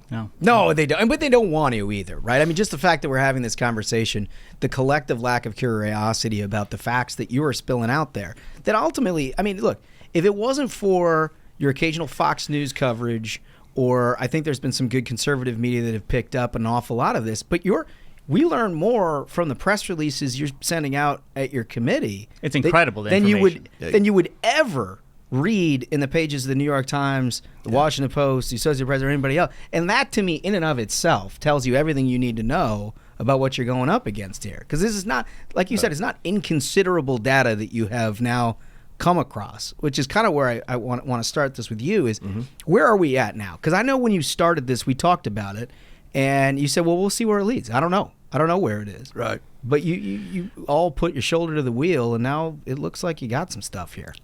When I started this investigation, my job wasn't to impeach. I don't impeach. I'm an oversight committee. The judiciary impeaches. My job was to follow the money, determine what they'd done, file a report, and then pass influence peddling legislation. So the investigation always had a legislative purpose because we want to define what influence peddling is and ban it in the future. We want to prevent the Menendezes and the Bidens from continuing to do business as usual in Washington. How dare you embrace good government, Yeah. Jamie? Right. This Well, is that's what we want to do. And along the way, we find out See, when this started, I thought Hunter Biden had an energy company because that was the media narrative. I thought that, okay, they never got any money from China because that's what the Washington Post said. I thought that none of this money ever happened while Joe Biden was vice president because that's what Joe Biden said. Well, come to find out, most of the money transferred while Joe Biden was vice president. Joe Biden said he never met with any of these people. We knew he had met with one or two of them because of some of the work that Grassley and Johnson had done and Miranda Devine and, that Marco Polo report and different things like that. But at the end of the day, Joe Biden met with all of them. He met with every one of them. And why lie about that? Well, then what we discovered when we got the bank records, which a lot of backseat quarterbacks were saying, oh, you need to go after their taxes. As someone that's been involved in banking, you can't learn anything from taxes. People cheat on their taxes. And if there were ever tax cheats, it would be the Bidens. Well, and that turned out to be true. Yeah, right. Bank statements don't lie. Bank records don't lie. You want their bank records. The bank records showed all this money coming in that they claimed were loans. We learned this from the whistleblowers, from the IRS whistleblowers. The reason they were doing loans is so you don't have to report them on your taxes. There's nowhere on your tax return that would show the $14 million in loans that we found. So through their bank record, they never made principal payments, much less interest payments on these loans. And it looks to me like... Can we get those kind of loans? Yeah, right. Yeah. At what point is a loan income or a gift? After how many years does a loan become income?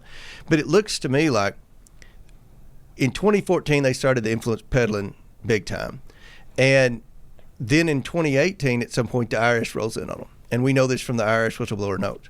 They changed the way they were operating sometime in 2018 through the election of Joe Biden. And they went from running these wires to these shell companies, calling them income, and then writing off through the shell companies like what Hunter got indicted on, all of his drugs and sex clubs and everything as business deductions. They just started saying, all right, forget that. We'll just call it loans and we don't have to fool with the IRS. So they started putting everything down as a loan. Then I believe while Joe Biden's been president, this influence peddling has never stopped, and it's going through the art sales. Yeah, through the art sales. So everyone should know who's buying this artwork because he's not an artist. It's not like he had a big art gallery before. He never did anything art wise before Joe Biden became president. Now he's the highest paid artist in America. I don't think the average Joe on the street's buying that. Is that going to sell in Monroe County? Yeah, that wouldn't sell in Monroe County. I don't know about Washington D.C. Well, so look, we've now gotten to a place, and you still yet. Despite the fact that you have laid all of this out in very clear documentation, there's still a collective lack of interest from the media. Yeah. Despite the fact that, there are not only red flags, there's close to smoking guns around here. There are a lot of smoking guns. And the fact that we found 5 direct payments to Joe Biden, they claim they're all loan repayments. If you loan me... Or if I loan you $240,000, Josh, and you pay me back $240,000, then I should have a check to you for $240,000 before you send me a check. It turns it's not a one-way loan repayment. That's right. Yeah, but they don't have that check. It's just like there was an email released from a bank examiner that said, "What is this $5 million wire into this shell company from China?" And it appears Hunter replied back, "It's a loan." From China. From China. So the bank said, okay, and this is what you do. The bank doesn't just file a suspicious activity report on a prominent person without calling them first. Because when you file a suspicious activity report, if you're a bank, you're inviting the bank examiners to come in. And if you file a suspicious activity report on the son of the Vice President of the United States, the bank examiners will roll in within 24 hours. So they want to make sure. And they say, what is this? And he says it's a loan.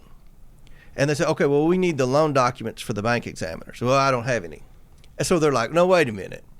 China didn't give this guy who, according to the new media reports, is on drugs, is broke, is going through a divorce, $5 million without a contract. This could be a bribe. This could be something. Yeah. So they filed a suspicious activity report. And that's one we were assured would never happened. That's right. So even this bank examiner who's trained to pick up on fraud picked this out. It wasn't hard. And then the media tries to act like, oh, there's nothing to see here. When I started talking about the suspicious activity reports, they tried to insinuate, oh, everybody gets a suspicious activity report, like it was a overdraft fee or something. No. And that's just not true. My bank is one of the 10 top Kentucky domiciled banks in Kentucky, and we would do about 2 a year. Mm-hmm. Mm-hmm. And most of the banks in Kentucky, Josh, talking to the bank president, they do about 2 a year. Mm-hmm. And you're talking about a family that had 170 suspicious activity reports. I mean, that's and then wild. they were subject of another 50. I would say that's number one in America. It's wild, and there's just absolutely zero curiosity from the press to find out what this is all about. They just won't even write it. I mean, that has to be so frustrating. It is frustrating. Well, the Washington Post today, they say, oh, the House voted to open the impeachment inquiry, even though there was no evidence of wrongdoing by Joe Biden. That's what I get stuck on. That's a lie. It's a That is blatant It's a lie in black and white. Because it is, right? I mean, look, no evidence. I mean, you could quibble around some evidence if you had a total lack of curiosity and you wanted to throw it all under the rug. You could quibble about whether things are smoking guns or not. But to say there's no evidence is absolutely ridiculous. Yeah. I mean, it just doesn't. It's got to be incredibly frustrating. It's frustrating, and I tried to get along with the reporters. I've had this fantasy in the beginning that they would respect me, and that I voted to certify the election.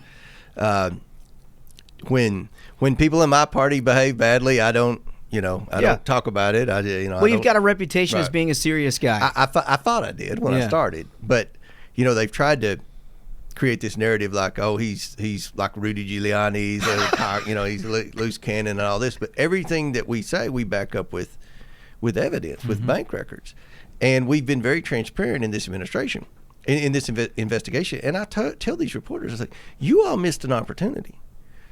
One of you, this is the Washington, D.C. press corps, when they're always gaggling around me when I go in to vote or come out of voting on the House floor. One of you all could have been a Woodward or Bernstein. Yeah. But you have squandered that opportunity. Yeah. And nobody in America believes you. Right. How does that make you feel? I mean, I'm not even nice to the press corps anymore. I have no That's respect just truth. for it. That's honesty. It is the truth. That's honesty. That's It the is. truth right there. It is. So, look, what did you make of this week's performance by Hunter coming up on the Capitol steps and doing a little press conference, seemingly sort of trying to thumb the eye of anybody who's sort of looking into anything? I mean, completely divorced from reality in many different respects. But how do you take that as somebody who's now, you know what you know? Mm-hmm.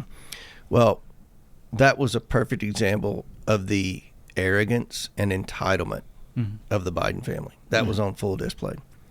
No one who's represented by the type of legal team he's represented by would have allowed their client to do that if they didn't have a pardon in their back pocket. And I think that anybody that's kept up with this investigation, anyone that cares about good government or is disturbed by public corruption, should be sick at their stomach that this is the behavior of the family that has the keys to the nuclear code, that has the bully pulpit, that's the leader of our country, that's setting policy direction and is supposed to be in charge of our national security. I mean, this is a bad deal. They've taken tens of millions of dollars from our enemies around the world, and they can't say what they did to receive the money. And pretty much what Hunter Biden said, it's none of your business. Go fly a kite. Yeah. Yeah, I mean, the influence peddling is just kind of the tip of the iceberg, right? I mean, that I don't think there's any doubt about. Even your biggest critics, I think, would say Hunter Biden may not be the most qualified person to provide energy advice, right? International energy advice, and yet he was paid millions of dollars to do so. So that piece of it is super clear. Where everybody seems to be hung up with challenging you on is whether or not there's a connection between Hunter and Joe Biden. And what you just said in the first 10 minutes of this interview pretty much should erase that. But yet, like, what do you have to demonstrate for people to come to that same conclusion? I mean, Congress has a 13% approval rating. 70% of Americans believe that Joe Biden did something wrong here. Yeah. The only source of that information has been the work of the House Oversight Committee. Yeah. The great staff on the Oversight Committee, the members of the Oversight Committee, which, you can go down the roster, and there are members that everyone has a lot of different opinions of on the Oversight Committee. But one thing we're all very good at is messaging. They have huge social media followings. They do podcasts. I mean, we represent a big part of America that where they get their alternative sources of news. And one of our members is on one of the major podcasts every day, and thank God Americans are getting their news from somewhere besides the newspapers now. No kidding. And I think that despite the low approval rating of Congress, people appreciate what we're doing in this investigation and want us to follow through, or we wouldn't have gotten a unanimous vote on the House floor. And the media were trying to obstruct this. They were going to the moderate members saying, do you think this will hurt you? Yeah. Are you worried when you go home you're going to have to answer to your voters why you voted for this impeachment inquiry? Wow. And I stuck my head in. Manu was asking somebody that, or one of the reporters. I said, you should be asking the moderate Democrats that. Are you ashamed to go home and say you don't want public corruption investigated by Congress? You just want to let it go. Yep. And of course they turned the TV off after that. I mean, it's well, he certainly didn't ask the good people of Monroe That shows County. how bad they are. Oh, they did. The AP went. They interviewed a bunch of people, but none of them made it in the story. They It's hard to find a critic. I get 97%. Yeah, that's right. pretty. It's not bad. It's hard to do well in a little town where you grew up and everybody knows everything about you. But One thing that's really noticeable is the way that the media has approached this story is basically throwing the kitchen sink of trying to get ahead of it and create excuses of being like, oh, well, this was an addict in recovery. And I mean, that is so insulting to so many people, especially now that so many Americans know somebody who suffered through fentanyl or a number of issues that have been happening in this country. I mean, what step of recovery is getting money wired from China? Is that like step 5? Because, I mean, to say that, well, this is just like, an addict, to try and draw sympathy from someone who clearly does not care and feels like you said that they've got a back pocket pardon waiting for them. Well, one of the members of the Democrat committee, I can't remember, a female member of the oversight committee, said that the only thing Joe Biden's guilty of is loving his son. And I wanted to come up to her and say, so if somebody carjacks your car in Washington, D.C. in the next hour, as long as their daddy loves them, can they keep your car? Yeah. Because, look, that's it. There's no excuse for not paying your taxes. Right? Yeah. Joe Biden wanted to double the size of the IRS to go after tax cheats. Well, if he wants to see a bunch of tax cheats, then have them all over to the White House for Christmas dinner, have his family there, because those are the biggest tax cheats in America. And who amongst us hasn't had too much to drink and gotten shaken down by a warlord in a third of the world country, right? That's right. I mean, that's the disconnect that I find so amazing. They're trying to hang this all on Hunter's personal problems. Of course, there are many. But it doesn't change the public corruption angle at that. And also the still unanswered questions that you're getting closer and closer to answering. Was there official action ever taken in some of these things? In some places, look, we remember the story about Burisma. We remember what Joe Biden, the vice president's opinion was on the people who were investigating Burisma. We remember the payments from Burisma to Hunter, and we know about the meetings. I don't know. It just seems to me like that all is a pretty close to comfort deal. And now you've stacked an amazing amount of evidence on top of it of different examples of this happening. That's public corruption. That's what that is. Yeah. And with the Burisma stuff, I think what really brought this back into play was when Grassley came to me with that 1023 that 2 whistleblowers had turned over to him. Those whistleblowers were aware of the 1023. And it had sat there for years. They never thought much about it because the media said, oh, the Burisma was made up, Rudy Giuliani, Russian disinformation. But then they started watching our investigation. Wait a minute. What did he find out they did in Romania? What did he find out they did in China? They had all these shell companies and all these bank accounts. That's what the 1023 said. And they're like, that is consistent with what the oversight committee is producing in these other countries. So they came to Grassley because they had a relationship with Grassley and said, look, we don't know if this 1023 alleging bribery by Joe Biden is true or not, but we know one thing. The FBI never investigated it.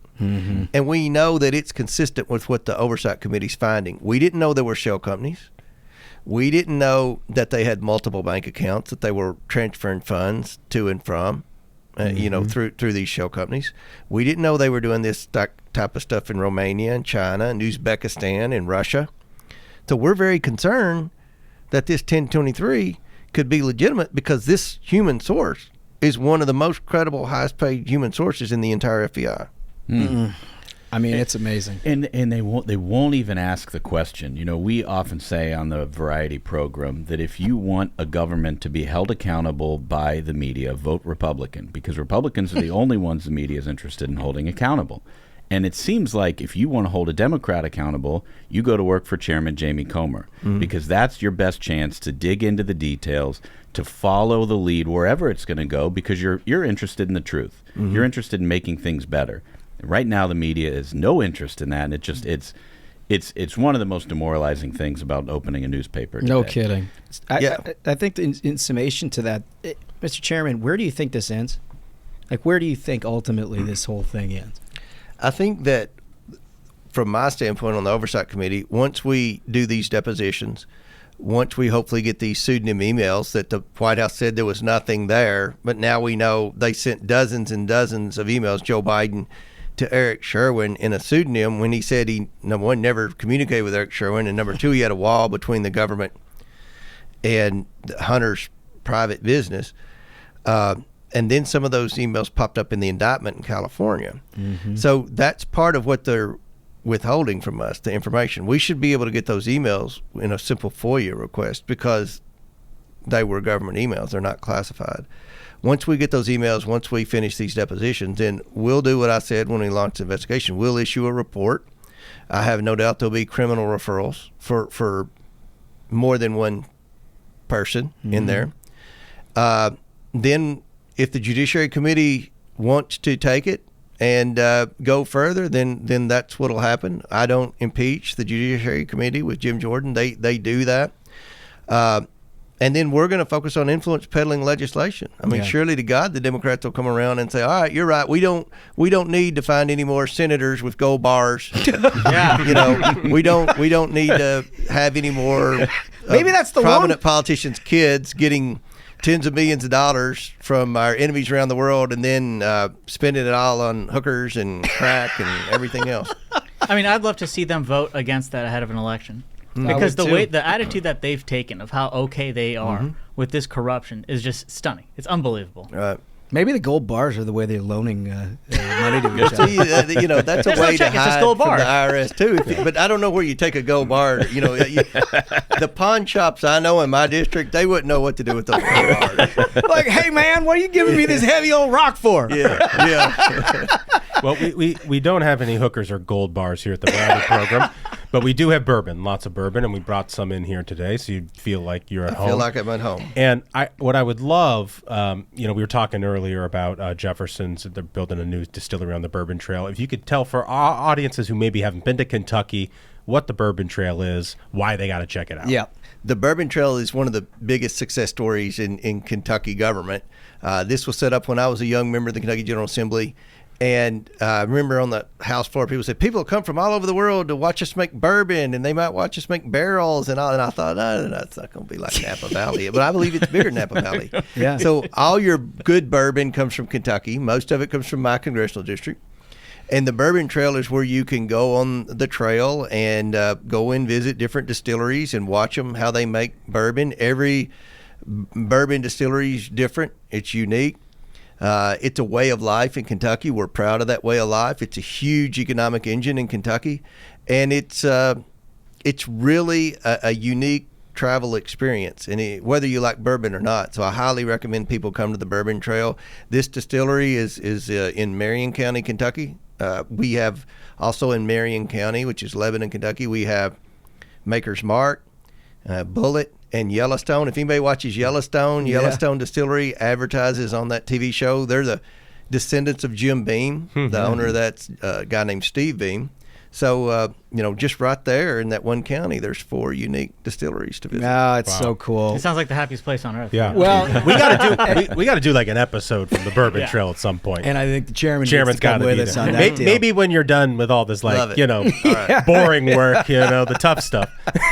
Well, listen, you're welcome here anytime. And anything that you all need to get out there, you're more than welcome to come out. I'd love to catch up more about this and all kinds of things in the future. But in the meantime, thank you for what you're doing. Well, thank you all for educating people on this investigation. Anything you ever need from me, don't hesitate to let me And know. for all our listeners, please follow GOP Oversight on Twitter. That account, I mean, the documents are there. The charts are there. Evidence. The facts, the evidence is there. Yeah, absolutely. Thank you, Mr. Chairman. Thank you all. We're very, very lucky that Jamie Comer decided to investigate the Bidens, because if he hadn't, we would know nothing. None of it. Nothing about the Bidens, because no newspaper is interested in investigating them. And I hope the next time we talk to him, we can do it on the Bourbon Trail.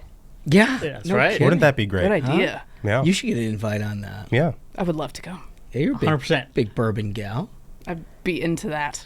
Can I get, before we go, I notice you're wearing the Georgia garb. Do you feel snubbed? Yeah, it's not like I have a dog in this fight. Yeah. My socks have the dogs on them. Amazing. Head to toe. Wow. Let me just, hold on. Oh, my Lord. I'm not going to go on a rant, but I will say that, look, I think things will be different next year. In the 4-team, if I think there's like an auto SEC strength berth, do I think that Georgia is the more powerful, more strong team over the past 3 seasons than Alabama? But look, we didn't get the W when we needed the W. Yeah. Alabama doesn't have to get the W when they need the W, but we Yeah. do. Yes. Yeah. Yeah. We do. Right. Okay? And that's It's like a better the world, case- the world as it is. The Josh. world's at exactly Okay. right. It's a better case than Florida State. Those people just cry for no reason. No, Come on. Wow. What an. They just cry and cry. Well, Florida State, unbelievable. you love to cry. we're facing a. I agree that Thank FSU you. Power 5. Look, does their schedule look like ours? No, it does not. Okay, Duke. But your schedule, nobody thought your schedule would be your schedule at the beginning of the year. That's true. That's true. It did not look as strong at the beginning Right, of the year, right. and it got stronger. Right. Plus, Smug should go to Gitmo anyway. Anyway, I think we did it, folks. MK, thank you so much, as always. Thank What are you you. working on? Where can they find you? I have a podcast called Getting Hammered, which you can check out, and I'm goofing off there all the time. There you go. Although I do not go to this elaborate extent for my co-host Vic Mattis, who's going to be like, I can't believe you do this for them. They gave me bourbon. Thank you so much for that. Thank you so much, Congressman Comer, for coming on the show, and thank you so much to our listeners.